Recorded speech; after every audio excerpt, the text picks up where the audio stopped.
Good morning, America. How are ya? Monday Morning Rail. Hi, I'm Denny Jelsma, and I'm at the world famous Jacksonville Terminal Railroad Museum in beautiful Jacksonville, Florida, where the sun always shines, and running trains is an absolute pleasure. Today is Monday, and you know what we do on Monday? You guessed it, we do show and tell, and it is always brought to you by Jelsma Graphics, the people that make all the railroad embroidery clothing, from hats, jackets, shirts, you name it. You can order our Jelsma Graphics on the web. Just go to jelsma.com and order your embroidery clothing. Now, if you go to a train show and you see Jelsma Graphics there, you'll get a free What's Neat this week with Ken Patterson. Jelsma Graphics is on the Ken Patterson show a lot, and you can look for our products being advertised on the What's Neat. Now, if you're at a train show, make sure that you ask number 2 for his autograph, and he'll be glad to give it to you. Now, with all that being said, show and tell is going to start right now. Show and Tell starts right now, and today we got another exciting show, and I have to help me talk about different passenger cars is our Cardinal Phil. Welcome to Show and Tell, Cardinal. Thank you, Danny. And he is the vice chairman of the world famous Jacksonville Terminal Railroad Museum. So let's talk about passenger cars. And I know you like passenger cars. Phil, his father worked for many years for the Florida East Coast. He was head freight agent, and he's from St. Augustine, and he loves the FEC, and I do too. And so we got a lot in common. Yes. So you have to like me because I like the FEC. Yeah, well, I love Jelsma Graphics, so I have to like you. That's right. Okay, let's get started. We're going to talk. Our first is about dining cars, and I just love talking about dining cars. So I know that you rode the Gulf Wind. Yes. When you was 7, 8 years old, from Yep. Jacksonville to New Orleans with your father. Yep. And you talk about that. And the Gulf Wind was a Florida, wasn't a Florida East Coast. It was a Seaboard and L&N. Yes. And they had modern equipment and heavyweight equipment combination. It was kind of a secondary train. Although if you love the Gulf Wind like I do, I love the Gulf Wind. To me, it was a main train, but it really was a secondary train. And they used heavyweight diners. So tell us about your experience on the L&N or the Seaboard when you rode the Gulf. I was going to say, we left Jacksonville, and you see we have a Seaboard diner on display here, but probably when I was crossing Lake Pontchartrain, I was in an L&N diner because I think they changed the cars at Flomerton, I believe. That and also in Mobile. In Mobile. So in an L&N diner, of course, I had a bowl of Frosted Flakes as we rode across Lake Pontchartrain. With your Frosted Flakes. Yeah, my Frosted Flakes, yes. Tony the Tiger. They're great, yes. So, but you can see the differences in these diners that we set up for you here. The Seaboard has the fluorescent lighting, and they're very nicely detailed. Let me get my hand out of the way so you can. And it has the blinds. It has the blinds. Has number 2. Can you see the silverware on the tables? It has silverware on the table.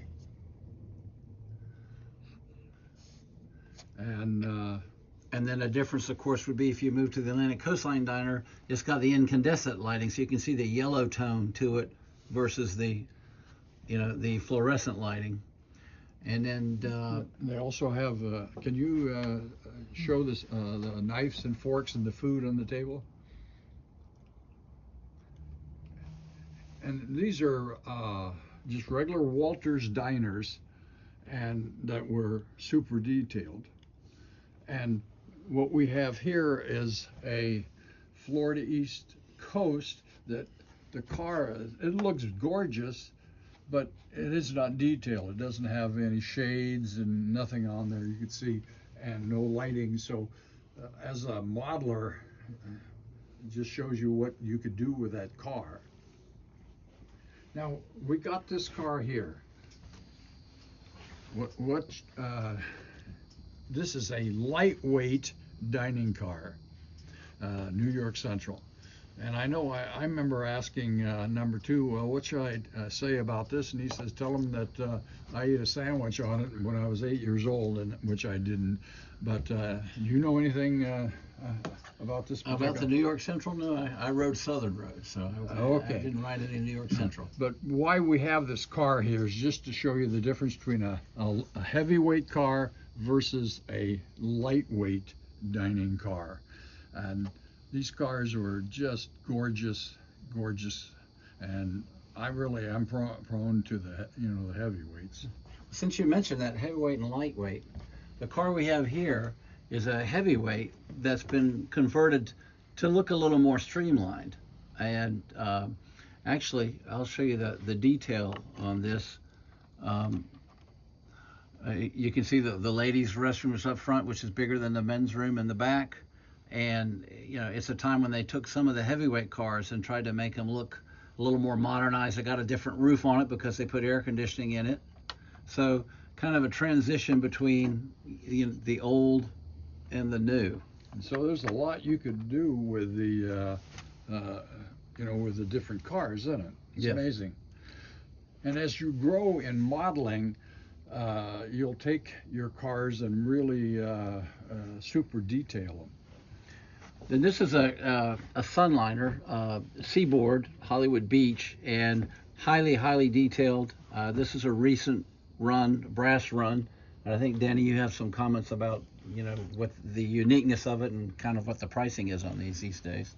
Well, Coachard brought this in, and nobody made a sun lounge as a model. You'd have to have them custom made. Mike Stamey of Southeast Modeler, he is a custom model builder who is a member of our club. He would make them, but nobody really made them in brass, and so Fred Hill of Coachard brought these in, and we knew the Sun Lounge would sell, and Jelsma Graphics is a brass dealer for Coachard. We sold a total of 47 of the Seaboard cars, and everybody said nobody would pay $1,000 for a car. Well, 47 people paid, and we sold out. This car on eBay a year later, there was one sold for $3,200. It's a very rare car, and one of our members here owns it, and it just has super detail. Well, hard to see in the video, but these little lights that are inside the car are actually lit. There's light bulbs in them. They're lit, and then up against the wall, which I know you won't be able to film, but there's a mural, the actual mural that was in the car. Now I have a question about these next two cars. Why is that RFMP car in Pennsylvania paint, and why is that Frisco car labeled for Pennsylvania? Well, Cardinal Phil, that is an excellent question. The heyday of pastures for really being really distinct on point was, say, in the 50s. This particular car here, the Pennsylvania, is in the Frisco Katy colors that they had the Texas Special. And the Texas Special, when they ran their cars, it was all this color scheme. They wouldn't put any, and so it was part of their publicity and everything that it had to be that color. Well, this car originated in New York City, and they sold cars. This car was sold out most of the time, and Pennsylvania took it from New York City to St. Louis, and they put it on the Frisco for the Texas Special. And so you, as a rider, could ride from New York City, Philadelphia, or anywhere on the Pennsylvania to Texas, and Dallas, Fort Worth. They even had one of the cars would go down to Houston, but to San Antonio. And so it had to be in the Frisco. You asked the question why the RFMP, the Pennsylvania had strict rules on some of their main name trains, and it had to be in the Pullman. You saw that on the California Zephyr. Pennsylvania had a stainless steel, and it said Pennsylvania. Well, it was a car that originated in New York City, and you go all the way to San Francisco, not even having to change cars. And the different railroads had their rules. Want to step down this way?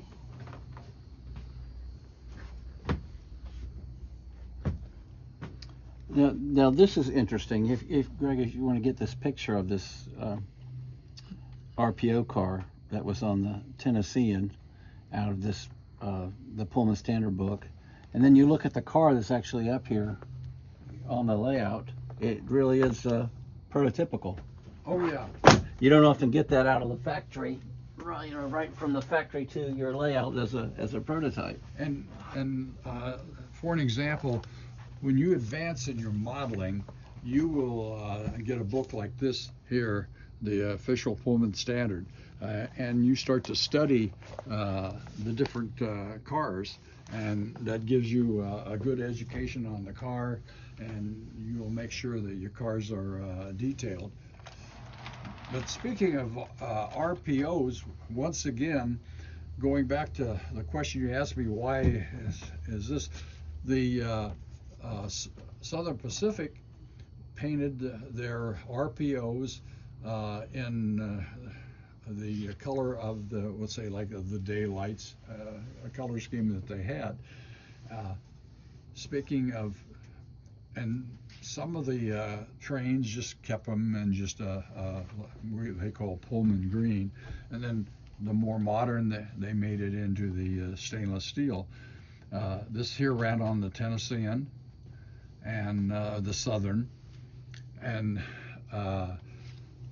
they had steel bars across the windows, and these cars were owned by the railroad but leased by the United States Post Office, and they sorted mail. It was a very efficient, very efficient. For an example, if you sent a letter on the Pennsylvania to say St. Louis, a first class, they guaranteed, the post office guaranteed that that first class letter would be in St. Louis the second day, because they had a passenger train that took it from New York to St. Louis in about 18 hours. What do we have down here, Phil? We've got some observation cars. Interesting, more of your traditional type observation with the round end. It's called the boat. The boat, we call it the boat end. And I believe this was on the Royal Palm, was it? Well, they had, that car ran on Royal Palm, but this car we have here ran on the Gulf Wind. Okay. And you tell us the story when you sat in this car and in Jacksonville Terminal. Yeah, well, yes, and after we got rolling, before I went to bed, my father took my hand and walked me back into the back of the car so I could look out the rear end of it, and there were people imbibing on their favorite cocktails as the train was rolling down the track, and that's what I did before I went to bed. So and so this here was, and it was an L&N car, and actually this car was assigned to the Royal Palm, but in the 50s they decided to take the boat tail observation cars off because of just switching problems, and because they had so many different railroads, and they put this car on the Gulf Wind. So this is another observation bar, but more of a mid train observation. You can see at the rear there where the end of it is squared off. Let me move it up a little bit so you can see it. You can see the end of it is squared off, and ordered that. Most of these were ordered that way from the factory. It's my understanding there were two. One was in a wreck, and the other was converted from the round end observation to the square end, so you could put it in the middle of the train. And I believe, Denny, you mentioned that they would sometimes put sleeping cars there, so people would have access to to the observation in the lounge area. And this next car is a Pullman Standard. There were three major car manufacturers that made passenger cars, and that was the Budd Company out of Philadelphia, the Pullman Standard out of Chicago, and then you had the American Car and Foundry out of St. Louis. Now, some of the railroads made their own cars. For an example, the Monon, they took cars and they modernized and they used the old World War II hospital cars. Pennsylvania made a lot of their own cars, and other railroads, Southern Pacific, made their own dome cars. But this here ran on the Tennessean at a blunt end, and they would add sleeping cars coming out of Virginia in the Bristol area. They would add some sleeping cars, and that's why they had a diaphragm on the very end. And a lot of this information that we get, if it's wrong, we're going to blame Rodney Butcher, our president of the club, who gives us all the knowledge. And so besides, we just read a lot about passenger trains. That's our love, and we hope that you enjoy what we do and bring to you every Monday morning on Show and Tell. Show and Tell is now up to an average of 15,000 people watch us every week. We just say thank you very much. And if you're at a train show, make sure that you come by, say hi to us. We want to hear your comments. Put comments. We welcome them. And so we just thank you for watching all the time.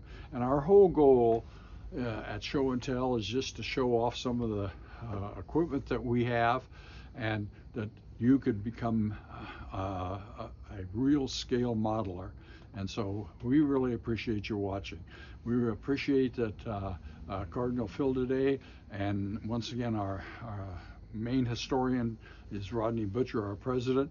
And then we also want to thank number two, our cameraman. So with all that being said, that's the way it is at the world famous Jacksonville Terminal Railroad in beautiful Jacksonville, Florida, where the sun always shines and running trains is an absolute pleasure.